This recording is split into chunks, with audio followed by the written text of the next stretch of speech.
నమస్కారాలు. నా పేరు లక్ష్మీకాంతం. నేను కృష్ణా జిల్లా కలెక్టర్ గాను, తర్వాత తిరుమల తిరుపతి దేవస్థానం సంయుక్త కార్యనిర్వహణాధికారిగాను పనిచేశాను. ఈరోజు ఈ కార్యక్రమం యొక్క ముఖ్య ఉద్దేశం ఈసీజీ. ఈసీజీ అంటే ఎలక్ట్రోకార్డియోగ్రామ్ కాదు, ఇది ఎన్విరాన్మెంటలీ కాన్షియస్ గ్లోబలైజేషన్ అనే ఒక సంస్థను గురించి వివరించదలిచాను. అంటే ప్రపంచీకరణలో వాతావరణం యొక్క స్పృహ ఏ విధంగా ఉంటుంది అనేది ఈ యొక్క సంస్థ యొక్క ముఖ్య ఉద్దేశం. ప్రపంచ పర్యావరణ దినం జూన్ 5 నాటికి ఇది అంకురించిందనమాట. ఈ సంస్థలో ప్రధానంగా కొంతమంది ట్రస్ట్ బోర్డు సభ్యులుగా ఏర్పడ్డారు. వారందరి యొక్క సమిష్టి గోల్ ఒక్కటే. దాని యొక్క ముఖ్య గోల్ ఏమంటే రాబోయే రోజుల్లో ఒక గ్రీన్ ఎకోసిస్టమ్ని ఏర్పాటు చేయాలి, బయోడైవర్సిటీని బాగా ప్రొటెక్ట్ చేస్తూ ఈ సస్టైనబిలిటీ వైపు తీసుకొని వెళ్ళాలి అనేది ఈసీజీ ఫౌండేషన్ యొక్క ముఖ్య ఉద్దేశం.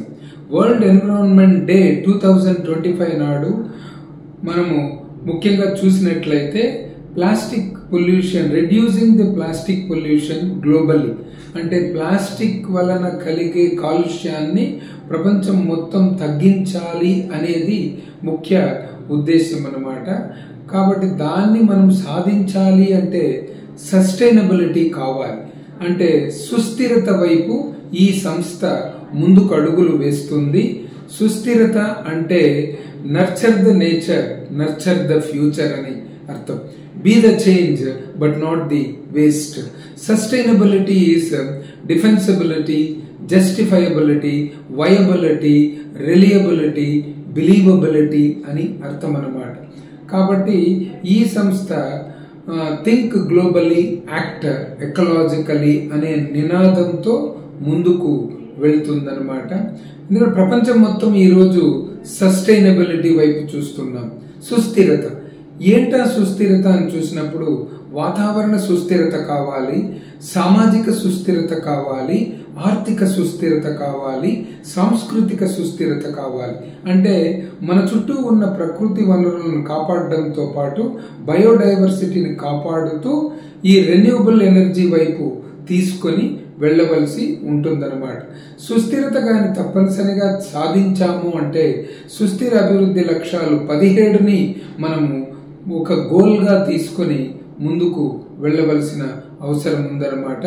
ఈ ప్రపంచ పర్యావరణ దినం నాడు ప్రజలందరికీ ఈ సంస్థ తరఫున చెప్పేది ఏమంటే ముఖ్యంగా చెట్లు నాటాలి.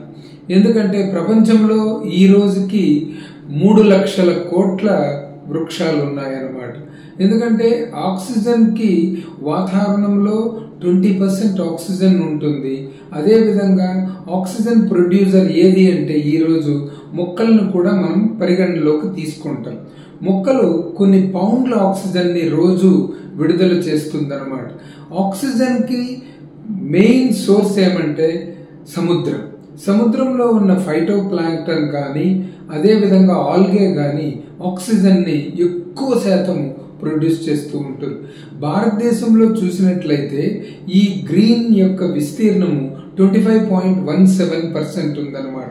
వాతావరణ సమతుల్యత సాధించాలి అంటే 33% తప్పనిసరిగా ఈ గ్రీన్ కవర్ అనేది ఉండాలి. కాబట్టి ఇంకా మనము 8% తక్కువ ఉన్నామన్నమాట. కాబట్టి రాబోయే రోజుల్లో ప్రతి ఒక్కరూ చెట్లు నాటడం వలన తప్పనిసరిగా వాతావరణంలో సమతుల్యత అనేది వస్తుంది.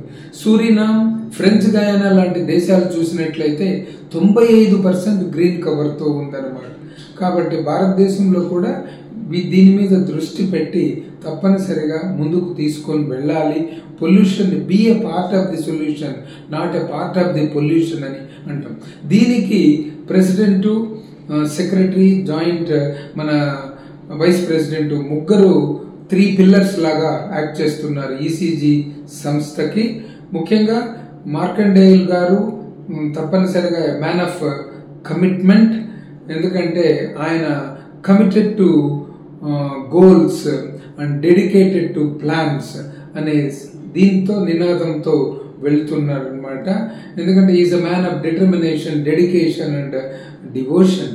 కాబట్టి అటువంటి ఉన్నత ఆశయంతో ఒక వనజీవిగా, వృక్షజీవిగా సమాజంలో ప్రతి ఒక్కరి బాధ్యత మొక్కలు నాటాలి అని నిరంతరం తప్పిస్తూ ఉన్న వ్యక్తి. కాబట్టి ఆ వ్యక్తి సెక్రటరీగా ఈ యొక్క సంస్థలో ఉన్నారు. అదేవిధంగా ప్రెసిడెంట్గా మన డాక్టర్ రవీందర్ రెడ్డి గారు ఉన్నారు. కాబట్టి వారు కూడా నిరంతరము ఒక డూయర్గా, is a doer rather than dreamer. కాబట్టి is warrior rather than worrier. కాబట్టి ఒక వారియర్గా ఈ యొక్క సంస్థను ముందుకు తీసుకొని పోవాలి స్పష్టమైన ప్రణాళికతో. అదేవిధంగా vice president is a leader Kurmarao గారు.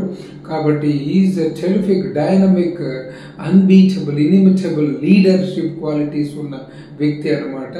ఎందుకంటే leaders always choose harder rights rather than easier wrongs. Leader is the person, one who knows the way, one who goes the way, one who shows the way అంటాం. కాబట్టి అటువంటి అకుంఠిత దీక్ష, విరళ కృషి, విశ్రాంత శ్రమతో కూర్మారావు గారు, అదేవిధంగా మార్కండేయులు గారు, రవీందర్ రెడ్డి గారు ముగ్గురు యొక్క సంపూర్ణ కలయికతో ఈ సంస్థ మరింత ముందుకు సాగాలి, మరిన్ని మెట్లు పైకి వెళ్ళాలని మనస్ఫూర్తిగా కోరుకుంటూ సెలవు.